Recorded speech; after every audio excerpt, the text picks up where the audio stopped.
என் நேசரே சுவை நான் என்றும் மகிழ்ந்திடுவே. தாய்தன் பாடகனையே மறப்பினும் நான் மறவேன் என்று சொன்னதால், தாய்தன் பாடகனையே மறப்பினும் நான் மறவேன் என்று சொன்னதால், தாழ்த்தி என்னை அவர் கையில் நீந்து ஜீவ பாதை என்றும் ஓடுவேன். தாழ்த்தி என்னை அவர் ஜீவ பாதை என்று ஓடுவேன்.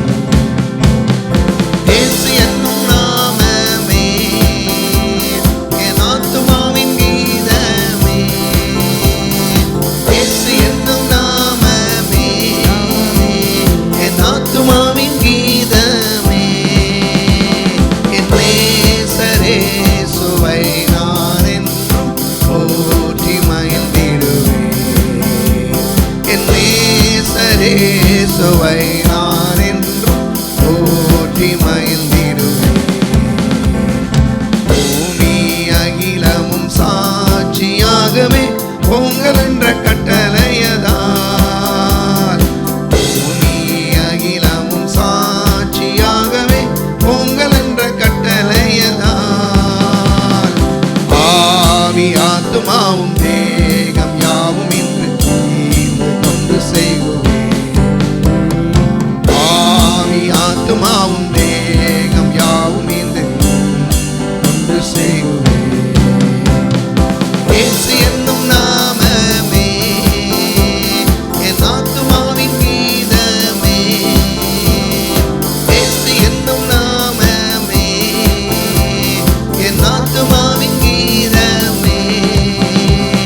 என் நேசரே சுவை நான் என்றும் போற்றி மகிழ்ந்திடுவேன். என் நேசரே சுவை நான் என்றும் போற்றி மகிழ்ந்திடுவேன்.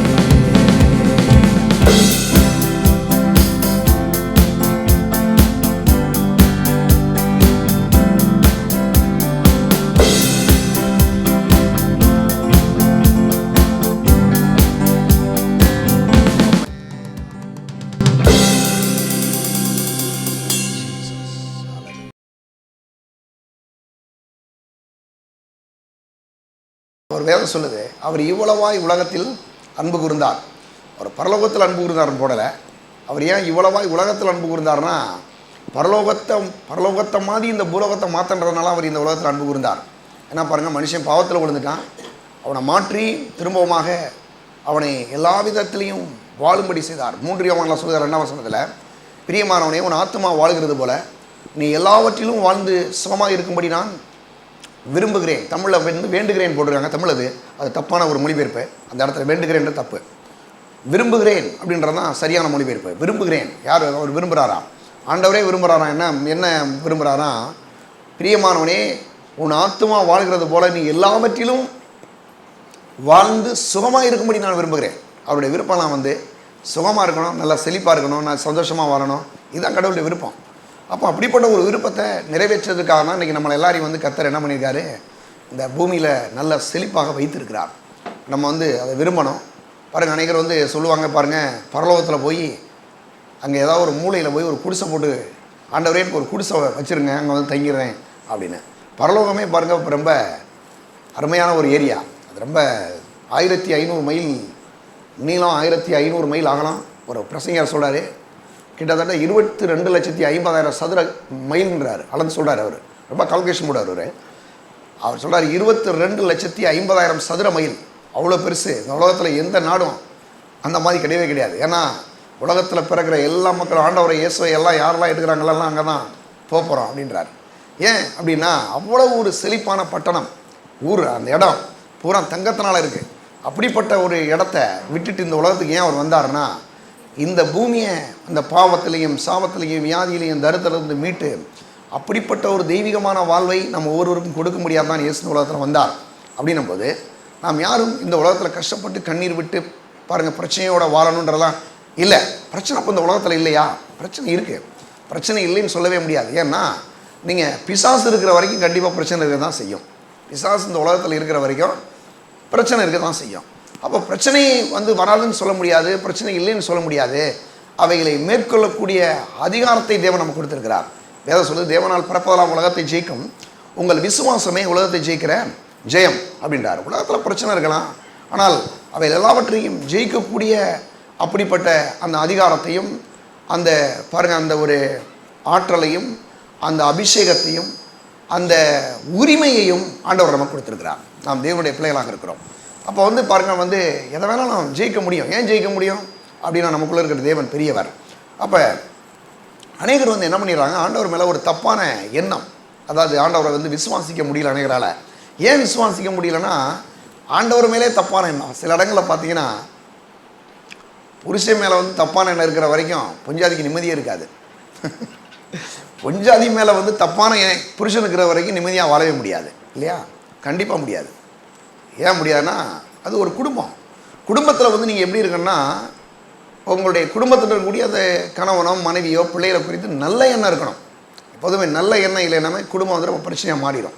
அநேக குடும்பங்கள் ஏன் வந்து இன்றைக்கி பிரச்சனையில் மாறிட்டு இருக்கு, கஷ்டப்பட்டுட்டு இருக்கிறாங்கன்னா கணவனை குறித்து நல்ல எண்ணம் கிடையாது, மனைவியை குறித்து நல்ல எண்ணம் கிடையாது, பிள்ளைகளை குறித்து நல்ல எண்ணம் இல்லை.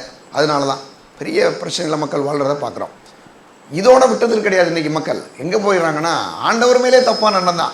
ஆண்டவர் இருக்கிறாரு, ரொம்ப மோசமான ஆண்டவர் போலையவர், இவ்வளோ கஷ்டத்தை கொடுக்குறாரு, இவ்வளோ பிரச்சனையை கொடுக்குறாரு, எல்லாம் அவர் பார்த்துக்கிட்டு வர உட்காந்துட்டு இருக்கிறாரு, கொஞ்சம் கூட கண்டுக்கிற மாட்டாரு அப்படின்னு சொல்லி ஆண்டவர் மேலே ஒரு தப்பான எண்ணம் மக்களுக்குள்ள பொதுவாகவே இருக்கிறது. அப்போ அதனால தான் பாருங்கள், சங்கீதத்தில் அவர் தாவீது சொல்கிறார், கர்த்தர் நல்லவர் என்பதை ருசித்து பாருங்கள், அவர் மீது நம்பிக்கையாக இருக்கிற மனுஷன் பாக்கியவான். முதல்ல கர்த்தர் நல்லவர்ன்றதாக புரிஞ்சுக்குங்க, அவர் ருசித்து பாருங்கள், அதுக்கு பிறகு மற்றெல்லாம் போகலான்றார் அவர். அப்போ அவர் நல்லவர். சரி, இதெல்லாம் ஒரு பக்கம் இருக்குது. நல்லவர்ன்றதை கண்டிப்பாக அறிஞ்சுக்கணும். ஒரு முறை ஒரு ஊழியக்காரருடைய கூட்டில் தான் பிரசங்கம் பண்ண போயிருந்தேன். பாஸ்டர்கள் நிறைய பேர் உட்காந்துருக்குறாங்க.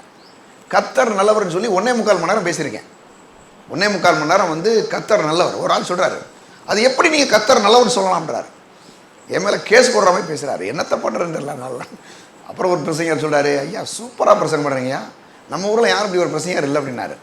கர்த்தர் நல்லவர்னு பேசுனா எல்லாம் ஒரு மாதிரி அது பிரச்சனைலாம் உங்களுக்கு தெரியுமா? எங்கள் வீட்டில் எவ்வளோ பிரச்சனை நடக்குது, நீங்கள் வந்து நல்லவர். நான் சொன்னேன், கர்த்தர் உண்மையாகவே நல்லவர் தாங்க, நீங்கள் ஏன் இப்படியெல்லாம் இவ்வளோ இதில் இருக்கிறீங்க? கர்த்தர் நல்லவர் தான். கர்த்தர் நல்லவர்ன்றதை மட்டும் நீங்கள் அறிஞ்சுக்கிட்டீங்கன்னா உங்கள் வாழ்க்கையில் நிச்சயமாகவே நல்லதான் நடக்கும்.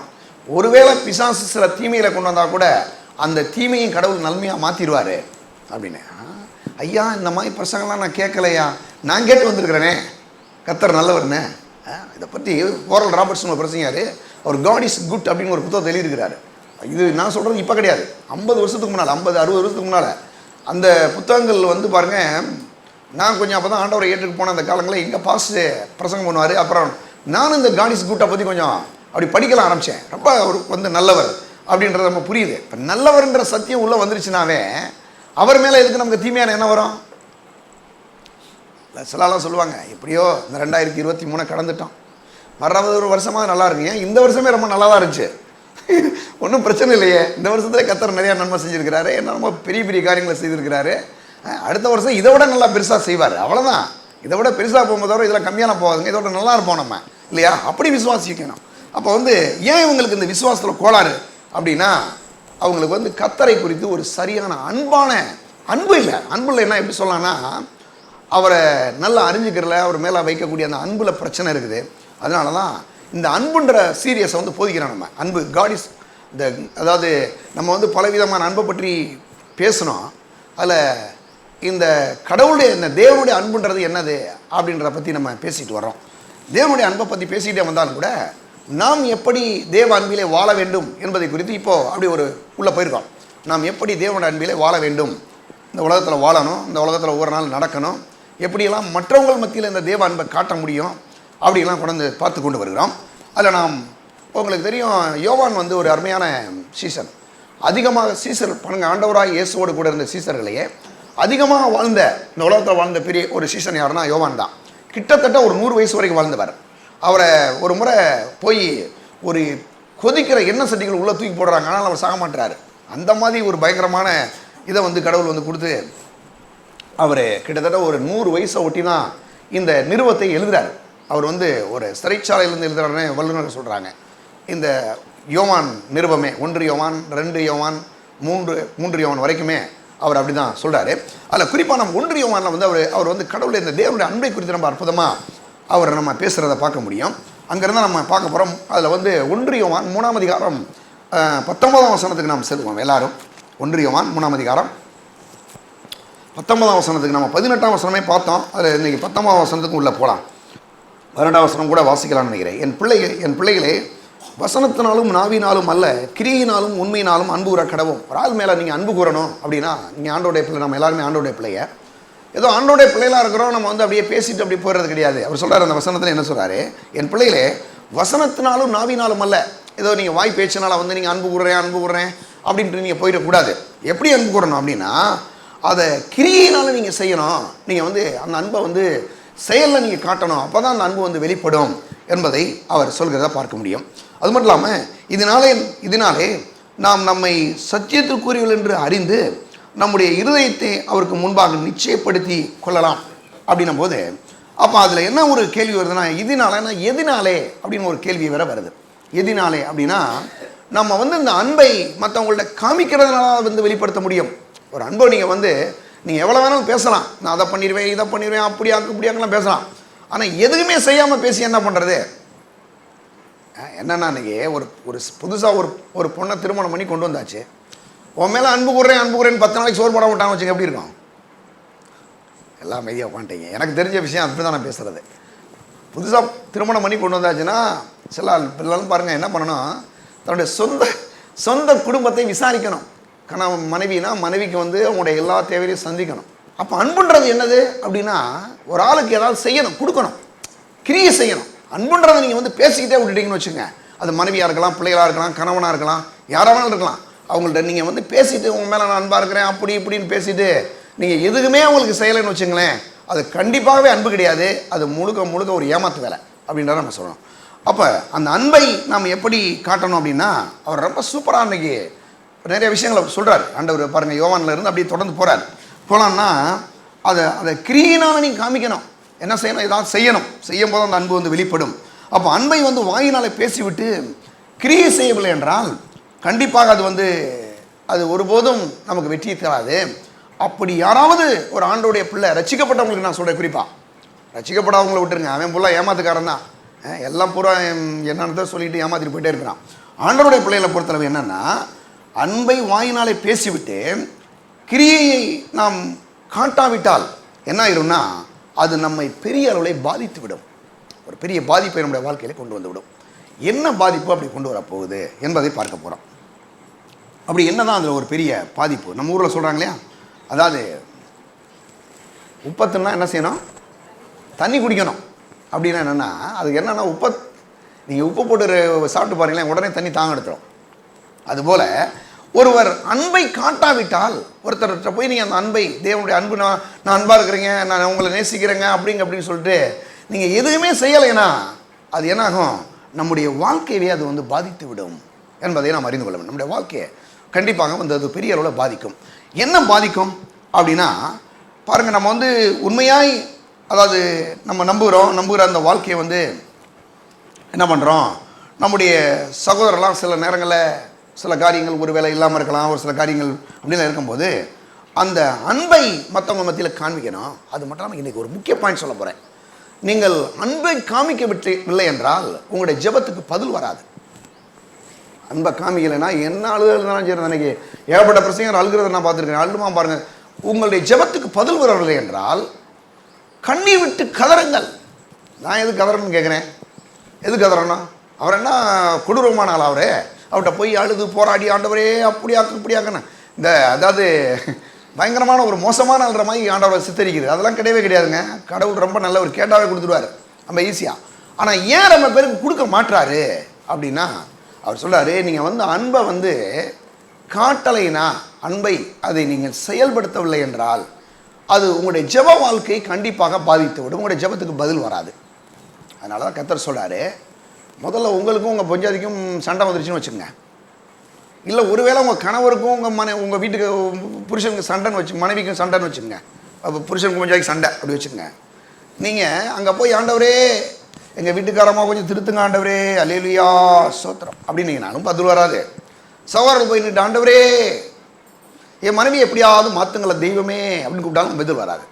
அப்போ அதுக்கு என்ன தான் செய்யுது பாஸ்டர் அப்படின்னா, யார் பக்கத்தில் உண்மையிலே தப்பு இருக்கோ, யார் ஒத்துக்கிற போகிறது என் பக்கம் தப்புன்னு இருக்க போகுது, அதுவே பிரச்சனை இல்லையா? அவங்க என்ன சொல்லுவாங்கன்னா, நான் தாங்க ரைட்டுங்க, நான் ரைட்டு, அது எப்படி அப்படின்னு. இன்னும் சில அம்மா மாதிரிலாம் இருக்குது. எங்கள் அம்மா மட்டும் நான் 10 மாதம் சுமக்கலையா, உங்கள் அம்மா மட்டும் தான் சுமந்தாங்களா, அப்படி இப்படி போடுற போட்டில் பார்த்தீங்கன்னா குடும்பங்கள் அப்படி அனல் பறக்கும். பறந்து முடிஞ்சா ஜெபத்துக்கு பதில் வரணுமே, பறக்கட்டும். வராதுன்னு இப்போ நீங்கள் என்ன பண்ணுவீங்க? என்ன பண்ணணும் அப்படின்னா, முதல்ல உண்மையிலே யார் பக்கம் பிரச்சனைனாலும் இல்லைனாலும் நீங்கள் என்ன பண்ணணும் முதல்ல அப்படின்னா, போய் உண்மையிலே நீங்கள் அன்பாக இருந்தீங்கன்னா அவங்கள்ட்ட போய் முதல்ல பேசி கொஞ்சம் சமாதானம் ஆயிடணும். ஏன்னா எல்லா வீடுகளிலுமே சில கருத்து வேறுபாடுகள் இருக்கும். ஆனால் எதமாக இருந்தாலும் அங்கே என்ன ஆயிடணும், ஒரு அந்த அன்பு நிமித்தம் போய் சமாதானமாகி அன்பு கூர்ந்து அன்னைக்கு பிரச்சனை முடிஞ்சிச்சா அன்னைக்குள்ளே முடிச்சிடணும். என்னது உன்னுடைய அன்னைக்கு ஒரு ஏதோ பிரச்சனை அன்னைக்குள்ளே ஈவினிங்கில் முடிச்சிடணும். பிரச்சனையை முடிச்சுட்டு சமாதானமாயிடணும். அதை விட்டுட்டு பாருங்கள், சில ஆட்கள் பார்த்துங்க வருஷ கணக்காக இழுத்துக்கிட்டு பார்க்குறது கிடையாது, பேசுகிறது கிடையாது, அது கிடையாது, ஒரே பிரச்சனை தான். இல்லைங்க, அது நல்ல ஒரு வாழ்க்கையே கிடையாது. அப்போ அன்புன்றது என்னங்க அப்படின்னா, அன்புன்றது வந்து நீங்கள் வந்து அவங்கள நான் மன்னிப்பு பற்றி கொஞ்ச நாள் கழிச்சு பேசுகிறேன். ஏன்னா ரொம்ப சூப்பராக பேசணும், மன்னிப்பு பற்றி ரொம்ப அழகாக பேசணும்னு நினச்சிருக்கேன், ரொம்ப அருமையாக இருக்கும். ஆனால் நான் இப்போ சொல்கிறது உங்களுக்கு என்னென்னா, இந்த நீங்கள் அன்பு கூறலை, நீங்கள் வந்து மற்றவங்கள அந்த மாதிரி ஒரு வேளை தவறாக இருக்குதோ ஏதோ ஒரு சில விஷயங்கள் இருக்குது, அதை மன்னிச்சுட்டு அவங்க மேலே அன்பு கூர்ந்து கூறும்போது தான் அங்கே என்ன நடக்குன்னா நம்மளுடைய ஜெபத்துக்கே பதில் வரும். இல்லைன்னா என்ன நீங்கள் ஜெபம் பண்ணாலும் பதில் வராது. என்ன வேலை நீங்கள் ஆளுங்க பிரச்சனை பண்ணி என்ன வேணால் பண்ணிங்க ஒன்றும் நடக்காது. நீங்கள் சொல்லுவீங்க, ஐயோ என்ன தெரிலங்க முன்னாள் மேலாம் இல்லை அப்படின்னு. ஆனால் ஒரு சின்ன ஒரு ஒரு ஒரு அந்த ஒரு ஒரு சில பிரச்சனைகள் உங்களுடைய ஜெப வாழ்க்கையவே வந்து பாதித்து விடும். அப்போ அதுக்கு என்ன செய்யணும் அப்படின்னா, நாம் என்ன செய்யணும் அப்படின்னா, ஆண்டவருடைய வார்த்தை என்ன சொல்லுதோ அதன்படி கேட்டு வாழ கற்றுக்கொள்ள வேண்டும். எடுப்போம். அதை குறித்து நம்ம யோவான் சுவிசேஷம் 15ஆம் அதிகாரம் 7ஆம் வசனத்துக்கு நம்ம சொல்லுவோம். யோவான் சுவிசேஷம் 15ஆம் அதிகாரம் 7ஆம் வசனத்துக்கு வரலாம். 15ஆம் அதிகாரம் 7ஆம் வசனம் வரலாம். நீங்கள் என்னிலும் என் வார்த்தை உங்களிலும் நிலைத்திருந்தால் நீங்கள் கேட்டுக்கொள்வது எதுவோ அது உங்களுக்கு செய்யப்படும். என்ன சொல்றாரு? அதாவது நீங்கள் என்னிலும் என் வார்த்தை உங்களிலும் நிலைத்திருந்தால் நீங்கள் கேட்டுக்கொள்வது எதுவோ அது உங்களுக்கு செய்யப்படும். அப்போ என்ன சொல்றாரு நிலைத்திருந்தால்னா, என் வார்த்தையை நீங்கள் கேட்டுட்டீங்கன்னு வச்சுங்க, என் வார்த்தையின்படி நீங்கள் கேட்டு செய்கிறீங்கன்னா, அவர் சொல்றாரு உன்னிடத்தில் அன்பு கூறல பிறனிடத்திலையும் அன்பு கூறுவாயாக அப்படின்றாரு. என்னது? மனைவிகளே உங்களுடைய சொந்த புருஷர்களுக்கு எல்லா காரியங்களிலும் கீழ்ப்படியுங்கள். புருஷர்களே உங்கள் மனைவி மேல என்ன செய்யுங்க?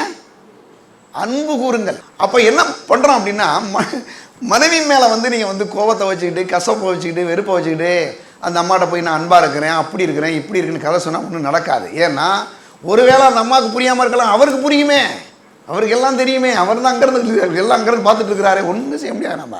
அப்போ என்ன பண்ணணும்னா, அவர் பார்க்குறாரு, அவர் என்னை பார்க்குறாரு, அவர் நான் என்ன செய்யறேன்னா அவருக்கு தெளிவாக தெரியும். யாரையும் ஒரு நாள் ஏமாற்ற முடியாது. யாராவது நீங்கள் ஏமாற்ற நினச்சிங்கன்னா நிச்சயமாக ஒரு நாள் நீங்கள் தான் ஏமாறுவீங்க. நான் ஏமாற்றிட்டேன் உங்களை அப்படி பண்ணிட்டேன் இப்படி பண்ணிட்டீங்கன்னா அந்த ஏமாற்றம் ஒரு நாளைக்கு உங்களுக்கு பெரிய ஏமாற்றமாக மாறும். மறந்துடக்கூடாது. அப்போ என்ன பண்ணணும்னா, அன்பு கூறுறது வந்து ரொம்ப முக்கியம். அன்பு கூறுறது எப்படி அன்பு கூறுறது அப்படின்னா பாருங்கள், அந்த அன்புன்றது வந்து என்னென்னா அவர் சொல்கிறாரு, அந்த பாருங்கள் 15ஆம் வசனத்தில் 7:15 நீங்கள் என்னிலும் என் வார்த்தை உங்களிலும் நிலைத்திருந்தால் நீங்கள் கேட்டுக்கொள்வது எதுவோ அது உங்களுக்கு என்ன செய்யப்படும். நீங்கள் என் வார்த்தை என்னது பாருங்கள் சொல்கிறேன், நீங்கள் என்னிலும் என் வார்த்தை உங்களிலும் நிலைத்திருந்தால் நீங்கள் கேட்டுக்கொள்வது உங்களுக்கு செய்யப்படுன்றாரு. அப்போது நீங்கள் என்ன நினைச்சிருக்கிறீங்க? நீங்கள் ஏற்கனவே நீ ஆண்டவரை ஏற்றுக்கொண்டிருக்கிறீங்க, சரிதான். ஆனால் இப்போ என் வார்த்தை உங்களை நினைச்சிருக்கணுமே. என் வார்த்தை உங்களுக்குள்ள நினைச்சிருந்துச்சுன்னா என்ன, நீங்கள் என்ன கேட்டாலும் நான் என்ன செய்வேன் அப்படின்னா பாருங்கள், ஒரு குடும்ப வாழ்க்கையில் கணவன் இப்படி தான் நடக்கணும், மனைவி இப்படி தான் இருக்கணும், பிள்ளைகள் மேலே இப்படி தான் அன்பு கூறணும்னு சொல்லி வேதம் சொல்லுது. அப்படியெல்லாம் நம்ம செய்யும் போது என்ன ஆயிரும்னா, நம்முடைய அந்த வாழ்க்கை அந்த அன்பில் நம்ம என்ன செய்யணும், நடக்க ஆரம்பிக்கிறோம். அப்படி பண்ணும்போது என்ன ஆகும்னா, நாம் ஜெபிக்கக்கூடிய எல்லா ஜெபங்களுக்கும் தேவன் என்ன செய்கிறாராம், பதில் கொடுக்கிறார். அப்படி செய்யலை என்ன ஆயிரும் அப்படின்னா பார்த்தீங்கன்னா பதில் வராது. சரி, இப்போ ஆண்டோடைய பிள்ளை நம்ம இருக்கிறோம், நான் அன்பாக இருக்கிறேன்னு சொல்லிட்டு மனைவியை விட்டுட்டு எங்கேயாவது ஓடிடுறது பாருங்கள். சில ஒரு அன்னைக்கு ஒருத்தர் சொல்கிறார், பிரச்சனையாக சொல்கிறார், ஒருத்தர் வருவாராம் பாருங்கள், ஆண்டவர் மனைவியை கண்டுக்கிறே கிடையாது, பிள்ளைகளை கண்டுக்கிறதே கிடையாது, ஒரு வாட்டுக்கு வர்றது. வந்தோடனே ஆண்டவர் இன்னைக்கு கத்தர் நீங்கள் அந்த ஊருக்கு போக சொல்லியிருக்கிறார், அங்கே போய் ஊழியம் செய்யணும். பாவம் இந்த அம்மா வீட்டு வேலை செஞ்சு கஷ்டப்பட்டு இந்த ஆளுக்கு பாருங்கள் சாப்பாடு போட்டு தான், இவர் என்னமோ பெரிய ஊழியத்துக்கு நான் போகிறேன் கிளம்பி பாருங்க, எங்கேயாவது ஓடிட்டு திரும்ப வருவாராம். போனாருன்னா ஒரு நாள் 2 நாள் வரதான் பாருங்க. சொல்கிறாரு 6 மாதம் கழிச்சு வருவாராம். வந்து வீட்டுக்கு வருவாராம் பாருங்க. பார்த்துட்டு சொல்லுவானா, அங்கேருந்து நான் எவ்வளோ பெரிய ஊழியம் செஞ்சுட்டு வந்திருக்கிறேன், எனக்கு ஒரு கறி எடுத்து சோறு பொங்கி போட வேணாமா? கறி எடுத்து போடணுமா? அதெல்லாம் என்ன செய்கிறது? நம்ம வந்து என்ன பண்ணணும்னா, அந்த அன்பை வெளியில் என்ன செய்யணும், காட்டணும். காட்டுறது ரொம்ப ரொம்ப முக்கியம். எப்படி காட்டணும் அப்படின்னா பார்த்தீங்கன்னா, நாம் அதாவது அவர்களுக்கு அதாவது ஆண்டவர் சொல்கிற ஒவ்வொரு காரியங்களையும் நம்ம கேட்டு செய்யக்கூடியவர்களாக இருக்கணும். குறிப்பாக சிலரெல்லாம் பாருங்கள், நான் ஆண்டவருடைய பிள்ளை, எதுவுமே செய்கிறது கிடையாது. வீட்டுக்கு எதுவும் வாங்கி போடுறதில்ல. ஒரு நல்ல வீடுனா வீட்டுக்கு வாடகை கொடுக்குறது கிடையாது. நல்ல ஒரு எதுவுமே செய்கிறது கிடையாது. ஆனால் பார்த்தீங்கன்னா, நான் ஜெபம் பண்ண போகிறேன், அங்கே போகிறேன், இங்கே போகிறேன், இப்படி பேசுகிறது இதெல்லாம் கிடையாது. இதெல்லாம் செய்யுங்க, அப்புறம் போய் பிரசங்கம் பண்ணுவோம். அப்போ இதெல்லாம் பாருங்கள், என்ன கிறிஸ்துவுக்குள்ள வந்து பாருங்கள், நம்ம எப்படி வாழணும் அப்படின்னா, அந்த அன்பில் வாழும்போது என்ன ஆகும் தெரியுமா? ஜெபத்துக்கு ஈஸியாக பதில் வரும்.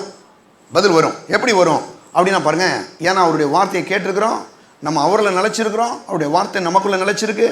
அப்போ நம்ம அவரை கேட்டால், அதான் ஒரு பிரசங்கர் சொன்னார், சர்வலோகத்தையும் படைத்த தேவனை ஒன்றை மச்சு மட்டும் தான் கட்டுப்படுத்த முடியினார். என்ன அப்படின்னா, அவருடைய வார்த்தையை நீங்கள் சொல்லியிருக்கிறீங்க ஆண்டவரே அப்படி செய்யுங்கன்னு சொன்னீங்கன்னா அப்படியே கட்டுப்பட்டுருவார். அவர் அப்படி நின்றுவார். நீங்கள் சொல்லியிருக்கிறீங்க, அதனால் நீங்கள் எனக்கு என்ன செய்யணும் அப்படின்னு இந்த வசனத்தை ஞாபகப்படுத்துனீங்கன்னா, இந்த வசனத்தை கேட்டு அப்படியே செஞ்சுருவாராம் அவர். எப்படி பாருங்க. அப்போ அதுக்கு தான் அவர் சொல்றாரு, நீங்கள் என்னிலும் என் வார்த்தை உங்களிலும் நிலைத்திருந்தால் நீங்கள் கேட்டுக்கொள்வது எதுவோ அது உங்களுக்கு என்ன செய்யப்படும். அப்போ என்னன்னா, நீங்கள் உள்ளுக்க வசனம் நிலைச்சிருக்கும் போது என்ன ஆகும்னா, ஈஸியாக போய் பாருங்கள், நம்ம ஜெபம் பண்ணால் பதில் வந்துடும், மற்றவங்களை அன்பு கூற ஆரம்பிச்சிருவோம், பண்ணிடுவோம். பாருங்கள், இதை குறித்து இன்னும் சில வசனங்கள் கூட போகலாம். நம்ம எடுங்க, ஆண்டவராக இயேசுவே போய் ஒரு முறை ஜெபம் பண்ணுறாரு இல்லையா? பெரிய ஒரு முறையில் ஒரு பல முறை ஜெபம் பண்ணுறாரு. அதில் ஒரு முக்கியமான ஜெபத்துக்கு நம்ம போகலாம். யோவான் சுவிசேஷம் 11ஆம் அதிகாரத்துக்கு வாங்க. யோவான் சுவிசேஷம் 11ஆம் அதிகாரம் 42ஆம் வசனத்தை நம்ம எடுத்துக்கொள்ளலாம். யோவான் சுவிசேஷம் 11ஆம் அதிகாரம் 42ஆம் வசனம். 42ஆம் வசனத்தில் அங்கே சொல்கிறாரு, என்ன பாருங்கள், அது சொல்கிறாருன்னா, நீர் எப்பொழுதும் எனக்கு செவி கொடுக்கிறீர் என்று நான் அறிந்திருக்கிறேன், ஆனாலும் நீர் என்னை அனுப்பினதை சூழ்ந்திருக்கும் ஜனங்கள் விசுவாசிக்கும்படியாக அவர்கள் நிமித்தம் இதை சொன்னேன் என்றார். எனக்கு தெரியும் ஆண்டவரே, பிதாட்ட போய் ஜெபம் பண்ணுறாரு. என்ன சூழ்நிலை ஜெபம் பண்ணுறாரு தெரியுமா? லாசரு வந்து மரிச்சு போய் 4 நாள் ஆச்சு, போய் அடக்கம் பண்ணிட்டாங்க. அந்த இடத்துல ஆண்டவராக இயேசு வந்து வர்றாரு, அந்த கல்லறைக்கு முன்னால் நிற்கிறாரு. நின்றுட்டு சொல்கிறாரு பாருங்க, சொல்கிறார் 42, நீர் எப்பொழுதும் எனக்கு செவி கொடுக்கிறீர் என்று நான் அறிந்திருக்கிறேன். ஏன்னா எப்போ நான் வந்து ஜெபம் பண்ணாலும் எனக்கு நீர் பதில் கொடுப்பீர், எனக்கு தெரியும்.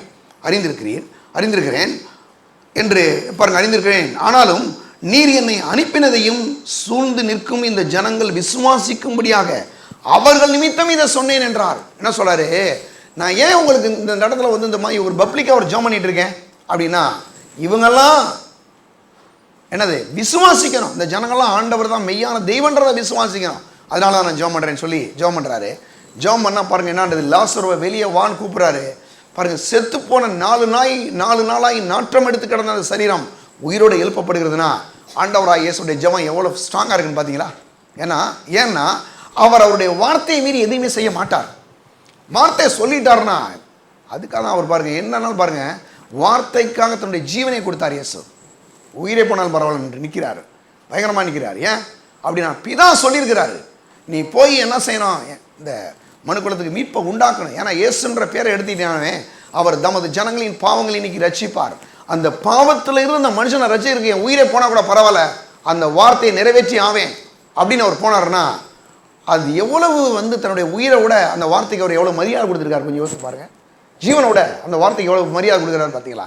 ஏன்னா அந்த வார்த்தையின்படி வாழ்ந்த ஒரு ஆண்டவராக இயேசு இன்னைக்கும் நம்மளை ஒருவரையும் அவருடைய வார்த்தையின்படி வாழும்படி சொல்கிறார். அப்போது தான் நம்முடைய வாழ்க்கையில் வந்து பாருங்க, ஒவ்வொரு நாளையும் நாம் ஜெபிக்கக்கூடிய ஜெபத்துக்கான பதில் உண்டாகும். சரியா? சரி, ஓகே. அப்போ அது மட்டும் இல்லாமல் நீங்கள் இன்னும் கூட கொஞ்சம் போவோம். இயேசு சிலுவைக்கு போகிறாரு. சிலுவைக்கு போகும்போது ஒரு ஜெபம் பண்ணுறாரு. எடுங்க, லூக்கா சுவிசேஷம் எடுங்க, 22ஆம் அதிகாரத்தை நம்ம எடுத்துக்கொள்ளலாம். லூக்கா சுவிசேஷம் 22ஆம் அதிகாரம்,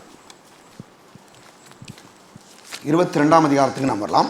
22ஆம் அதிகாரம் 39வது வசனத்துக்கு நம்ம வரலாம். 22:39. பின்பு அவர் புறப்பட்டு வழக்கத்தின்படியே ஒலிவுமலைக்கு போனார். அவருடைய சீஷரும் அவரோடு கூட போனார்கள். அவ்விடத்தில் சேர்ந்த பொழுது அவர் அவர்களை நோக்கி, நீங்கள் சோதனைக்கு உட்படாதபடிக்கு ஜெபம் பண்ணுங்கள் என்று சொல்லி அவர்களை விட்டு கல்லறியும் தூரம் அப்புறம் போய் முழங்கால் படிட்டு, பிதாவே உமக்கு சித்தமானால் இந்த பாத்திரம் என்னை விட்டு நீங்கும்படி செய்யும், ஆயினும் என்னுடைய சித்தத்தின்படி அல்ல உம்முடைய சித்தத்தின்படி ஆக கடவுது என்று ஜெபம் பண்ணினார். அப்பொழுது வானத்திலிருந்து ஒரு தூதன் தோன்றி அவரை பலப்படுத்தினான். அவர் மிகவும் வியாழப்பட்டு அதிக ஊக்கத்தோடு ஜெபமணினார். அவருடைய வேர்வை இரத்தத்தினால் பெருந்துளியிலாய் தரையிலே விழுந்தது. அவர் ஜெபமணி முடித்து எழுந்திருந்து தம்முடைய சீசரிடத்திலே வந்து அவர்கள் பாருங்க துக்கத்தினால் நிறைந்து நித்திரை பண்ணுகிறதை கண்டு, நீங்கள் நித்திரை பண்ணுகிறது என்ன, சோதனைக்குட்படாதபடிக்கு எழுந்திருந்து ஜெபம் பண்ணுங்கள் என்றார். பாருங்க, இவன் வந்து சொல்றாரு, இவர் ஜெபம் பண்றாரு, ஆனால் இவங்களால என்ன பண்ண முடியல, ஜெபம் பண்ண முடியல. இவர் போய் ஜெபம் பண்றாரு, ஜெபம் பண்ணிட்டு வர்றாரு. வந்து இவங்களை பார்த்தா இவங்க அப்படியே பயங்கரமான ஒரு தூக்கத்தில் அப்படியே இருக்கிறாங்க. ஜெபம் பண்ண தான் சொல்லியிருந்தாரு, ஆனால் இவங்களால ஜெபம் பண்ண முடியல. ஆனால் இவர் என்ன பண்ணுறாரு, ஜெபம் பண்ணிட்டு வராரு. ஜெபம் பண்ணிட்டு வரும்போது நீங்கள் ஒன்று கவனிக்கணும்னா, அவர் வந்து என்னாலும் பரவாயில்ல, அதாவது வந்து அவருடைய விஷயம் என்னென்னா, அதாவது அவர் போய் ஜெபம் பண்ணுறாரு, ஆண்டவரே என்னுடைய சித்தத்தின்படியில் உங்களுடைய சித்தத்தின்படியாக கடவுது. நல்ல குனிங்களேன், அவருடைய தேவ சித்தத்தை செய்வதற்கென்று அவர் என்ன பண்ணாராம், உலகமே எதிர்த்தாலும் பரவாயில்ல, இந்த உலகமே ஒன்று சேர்ந்து வந்தாலும் பரவாயில்ல, நான் ஒரு ஆளாக நின்று இந்த தேவ சித்தத்தை செஞ்சாவேன். எவ்வளோ ஒரு ஸ்ட்ராங்கான ஆண்டவர் பாருங்கள். சில நேரங்களில் பாருங்கள், நம்ம என்ன பண்ணிடுறோம், சூழ்நிலையிலையும் மனுஷர்களையும் அவங்களையும் இவங்களையும் பார்த்து பயந்து போய் சில காரியங்களை செய்யாமல் நின்றோம். ஆனால் ஆண்டவர் சொல்கிறாரு, உலகமே எதிர்த்தாலும் இதுதான் கடவுளுடைய சித்தனை நான் செய்வேன், அப்படிதான் அப்படின்றதில் பாருங்கள், ஆண்டவராக இயேசு அப்படி அவர் நடந்து கொண்டார். பாருங்கள், சிலுவைக்கு போகிறது கடவுளுடைய சித்தம். ஆனால் அவர் போனார் தான் மனுக்குலத்துக்கு மீட்பு உண்டாகும். ஆனால் யார் எதிர்த்தாலும் என்னன்னாலும் பரவாயில்ல, கண்டிப்பாக நான் கர்த்தருடைய சித்தத்தை செஞ்சு ஆவேன் அப்படின்றல ஆண்டவராக இயேசு ரொம்ப ஸ்ட்ராங்காக இருக்கிறார். அப்போ கடவுளுடைய சித்தத்தை வந்து பாருங்கள், வந்து ஆண்டவர் பாருங்கள், ஆண்டவராக இயேசு பிதாவாகி தேவனுடைய சித்தத்தை வந்து அவர் பாருங்கள் செய்கிறாரு. பாருங்கள், அநேக நேரங்களில் வந்து பார்த்தீங்கன்னா மக்களுக்கு வந்து பாருங்கள் கடவுளுடைய சித்தத்தை செய்யவும் முடியலை, சிலருக்கு சித்தத்தை கண்டுபிடிக்கவும் முடியலை, சிலருக்கு கண்டுபிடிச்சாலும் செய்ய முடியல. ஏகப்பட்ட பிரச்சனை, யாராரவே என்ன சொல்லுவானோ, இவன் என்ன சொல்லுவானோ, ஏன் 1000 பிரச்சனை, அது ஒரு பக்கம். ஆனால் நல்லா கவனிங்க, எப்பயுமே கர்த்தருடைய சித்தத்தை செய்யும் போது எதிர்ப்புகளும் பிரச்சனைகளும் ரொம்ப அதிகமாக போயிட்டே தான் இருக்குது. ஒரு மாதிரி பிரச்சனை வரும், என்ன நம்ம பண்ணோம். அந்த அன்பாக இருக்கிறவங்க பாருங்கள், எப்படியாவது ஜனங்கள் மேலே தான் அன்பை காட்டுவாங்க, அந்த செய்யன்றதை விரும்புவாங்க. என்ன எதிர்ப்பு என்ன பிரச்சனை வந்தாலும் நான் கடவுளுடைய சித்தத்தை செஞ்சு ஆவேன்னு சொல்லி நிற்பாங்க. இயேசு அப்படி செய்தார், அப்படி செஞ்சார். அப்போ அநேகருக்கு வந்து இந்த உலகம் எதிர்த்தாலும் நான் கர்த்தருடைய சித்தத்தான் செய்வேன், ஏன் உங்களால் செய்ய முடியலை, என்ன பிரச்சனை அதுக்கு, ஏன் உங்களால் போய் அந்த மாதிரி செய்ய முடியல, ஏன் உங்கள் ஜெபத்துக்கு பதில் வர மாட்டேது, என்ன பிரச்சனை, ஒரு பகுதிக்கு போகலாம். இவங்க ஏன் செய்ய மாட்டாங்க அப்படின்றது போவோம், எடுப்போம். யாக்கோப்பின் நிருபம் 4ஆம் அதிகாரம் 6ஆம் வசனத்துக்கு போகலாம். யாக்கோப்பு 4ஆம் அதிகாரம் எடுங்க.